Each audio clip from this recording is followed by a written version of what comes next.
Okay, welcome to our vlog. What are we doing here?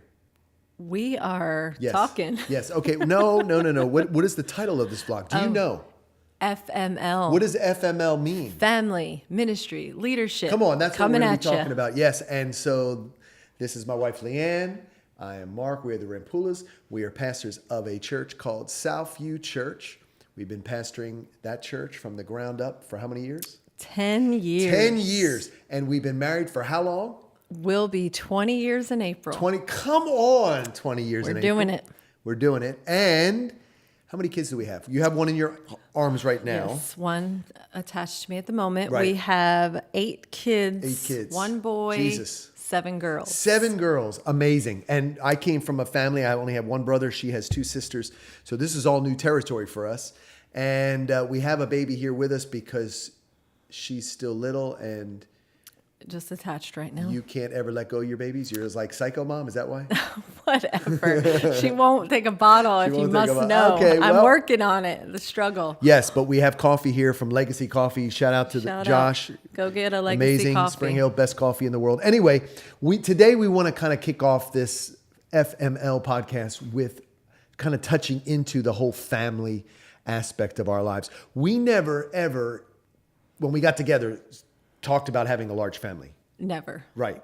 Never. Okay. And a lot of people, when they see us and they find out that we have a large family, they think we're insane. Would you say? Crazy, yeah, Okay. yeah. So, and the question that we get all the time is why? They're fascinated. Why? Why? Why?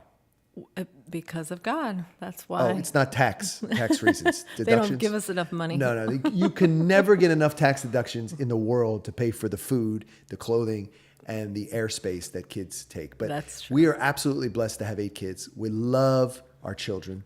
And I guess the thing that kind of touching in that idea of why is, why? What happened? What transpired over the course of our 20 years of being married that made us think that this was normal for us?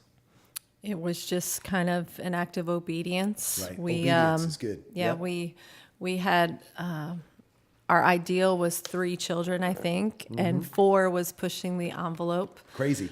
Yeah, 4 was crazy. Right. 5 was Insane. you've reached another level. Yeah, living 5 up in and a more. mountaintop. Yeah, Grizzly you're- Adams making your own exactly. clothing. Yeah. So after we had the 4th one, somebody approached me and just said, I think you should have another one. I think Okay. God's calling you to have another one. And obviously I'm like, okay, whatever. But I did pray about it. And I really felt like the Holy Spirit did say there was another baby. So that's how baby 5 came. Mm-hmm. And then after that, I kind of was in our bathroom one night getting ready to take my birth control pill. Okay. And I felt like the Holy Spirit was saying, do you want to have control of that or do you want me to? And I was like, yikes. Yeah.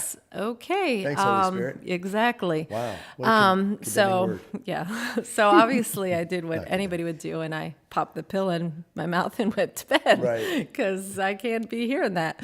But I tossed and turned all night because I Yeah. felt convicted that I didn't do the right thing. And so when I got up, I prayed and was like, all right, God, you can have control, and threw away the pills. And pretty much the rest is history. We're on baby number 8. Now, interesting side note to that story was my wife came to me, a few days later, maybe a week Probably, later, yeah. and said to me, the Holy Spirit spoke to me and I heard from God, and, and I was like, okay, that's good. And she told me what it was. And I thought, okay, well, we'll walk out in obedience. We're going to be radical with this step of faith and believing God.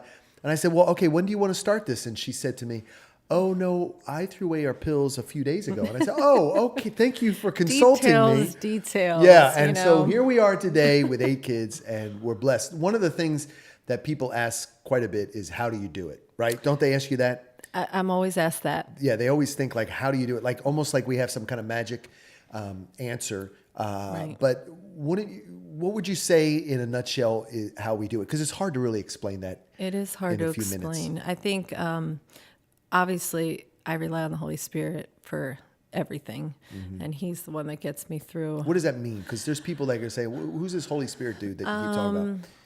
Just God. Yeah. He's the 3-in-1 Holy Spirit. That's Son. right.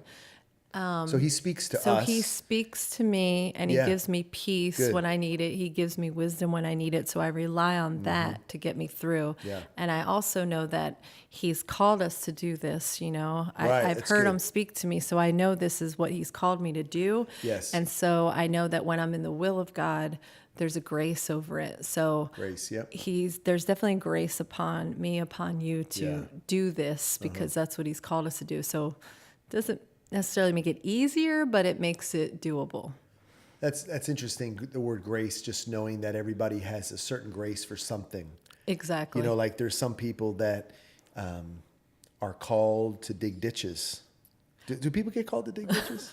In Uganda, probably. Well, that's a well, but yeah, there's just different. Let's just put it this way: there's different gifts and different jobs And different different callings. skill sets that everyone has the grace to do. Now, we're not sitting here today telling you that if you're not having 8, 9, 10, 11 kids that you're not being obedient. We just know that for us, the Lord called us to do this. He's called us Yeah. to be parents of a larger size family. Exactly. One of the things that really spoke to me, like you had that moment with the Holy Spirit, one of the things that spoke to me was just like reading the beginning of the Bible in Genesis when God created Adam and then eventually Eve. And there was this idea that God spoke to. It wasn't even an idea. It was kind of a commandment. It said, be fruitful, multiply. And I thought that's the first commandment, the first Command. request that God had made to humanity.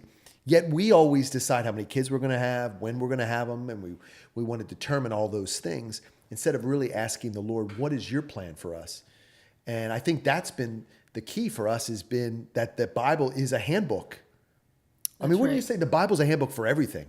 That's right? so true. And so if you want to know, how to treat your spouse, it's in the Bible. If you want to know how to be a better leader, it's in the Bible. If you want to know how to be a better employee, it's in the Bible. If you want to know how to parent, all of it's there. It's a handbook. Right, exactly. Because And it really a lot of teaches us these the wisdom. tools go across the board in Right. all different Right. aspects of life. Right. I think that even when we look at society and we think about all the things that culture says is what you're supposed to do, the things that work are usually founded in the Bible. That's right. And the things that don't work probably go against the very precepts of the Bible. Wouldn't you say that? Exactly. Yeah. Yeah. No, I totally agree. If you pull back the probably the precepts of every big corporation, it's probably biblically based foundations. Right. Yeah. Don't steal from the company. Don't kill people in the company. Those things are important to get them Right. from the Bible. Yeah. So we're really walking out this thing with parenting. And the one thing that I've noticed is that in society today, we live in a comparison society. Because we have social media, we have Instagram, Facebook, Twitter, we have Snapchat, we have the ability, like all the tools to see what everybody's doing at any moment. Yet it's not a real snapshot into people's lives, right? Right. It's probably most of the time it's probably a false reality that we're looking at. Like this is a real snapshot. You're holding a baby that's sleeping. This is real. That's real. And Thank the Lord she's sleeping. and here we are doing a family podcast, and there's the baby sleeping on you, Giovanna. She's a little angel there, by the way. Anyway, so comparison, I believe this personally, comparison is a creative killer. It kills the creative things in us because we then begin to say, how should I look?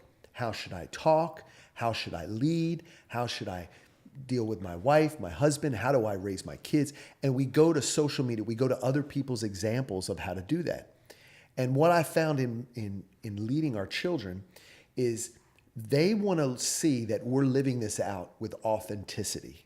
I agree. And like even as a pastor, like when I preach on Sunday, they're going to go home, right? Our oldest ones, because they're sitting in the service. They're going to see, is Dad living out what he just spoke on, right? Mm-hmm.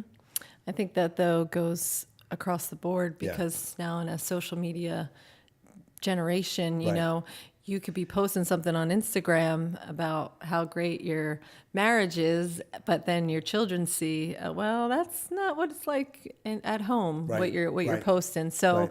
That's right. everybody's kind of kept under a microscope now, Mm-hmm. so to speak, when you're posting, at least in the family. Yeah. So what you're posting out there, your kids are actually seeing the real deal. So they just want to see parents that are actually living out what they're speaking. Yeah. So like if somebody were to ask us like, how do you do this? Obviously, we're doing it because the Lord called us to do it. We believe very strongly in family. Family, when it's healthy, it can actually change culture. It can shift legacies and make things really make history when you raise up world changers. That's right. We also believe that the Bible is our handbook. God speaks to us. He shares with us how to do this. Because there's moments where we want to tap out. Don't you say that? Oh, yeah. Yeah. It's exhausting. It's exhausting. And in fact, that's why we have coffee here today. But one of the things that I'm finding even with comparison is that when we're learning to look at ourselves uniquely, okay, because our kids are all unique. Every one of these 8 kids is different. Right. So you can't parent them the same way. Exactly. And the other thing too is that as we work on ourselves, our kids watch that. So a lot of times it's not so much us telling the kids what to do, it's being an example of what to do. Exactly. Like I know when we first were called to pastor, I didn't want to do it because I compared myself to other pastors' wives and what they looked like and how they did it. And I didn't necessarily want to do that or be that. So I kind of shied away from it. But the Holy Spirit was like, I didn't ask you to be that. I didn't ask you to do that. I asked you to be you and do it the way you do it. Good. And when I got that revelation, it was freeing to be like, this is who I'm called to be and this is how I'm going to do it. So I think you put that in with family. And it's the same way with your children, you know, and the way you parent. It's like the Bible gives us the plumb line on how to do it, but we're all going to do it differently. Yeah, and these 7 girls are looking at their strong, independent woman. Come on, Mom. And they're thinking, if Mom can lead, I can lead. Exactly. And so we're an example. So what I think I'm finding in parenting is the more that we work on ourselves, Constantly the working more on that ourselves. this is better, and the more that the children, they're feeding off of our own freedom, our own walk, our own relationship, our own healthiness. Right. Right? Exactly. Right. Okay. Gone are the days of do what I say, not what I do. Yes, that is such a horrible, horrible thing that as parents we would say. Whoever came up with that was obviously hiding what they were doing. Well, they were just doing bad things and telling their kids, don't do this. Do that. And it's such a horrible way to parent. And so what I'm finding is with parenting is it's a journey. It's a process, right? No one has the answers. Right. But one of the things that we're making a real concentrated effort is to be healthy as best we can. As best we and can. to be honest with our children and honest with each other and to be on a journey with God in the process so that we can demonstrate that family can be a glorious, beautiful thing when it's done right and healthy. And we're not always perfect, right? You know what? That's a good point because I think one of the big things is not hiding our mistakes, but acknowledging our mistakes in front of our children. Like, yeah, you know what? I messed up here and I'm sorry if an apology is needed or I'm going to do better because that's what they want to see because we're all going to have mistakes. It's impossible to think that your kids are going to go through this life and not mess up. Would you say that you mess up more than me or I mess up more than you? Well, would you clearly you mess up a lot more than me. No, if you ask our kids, you're the model parent. That's why I love my kids. Well, anyway, I think this is a good kickoff for us just to kind of share a little bit about our journey as parents. Maybe over the next couple months, we can start sharing a little bit deeper things, maybe about leadership, how we lead a church and how you raise up leaders and ministry and all those things while having 8 kids. Yeah. And loving each other. You love me? I love you. Okay, I love you too. Good. All right. Well, thank you for tuning in. We're going to touch base with you over the next few weeks. And, if you have any questions, what should they do? Send an email somewhere? A letter? How do you do Snail mail. Snail mail. Yeah, let's just do letters. That way we don't have to worry about it. Right. They could get lost in the mail. Okay, good. Anyway, that's it for today.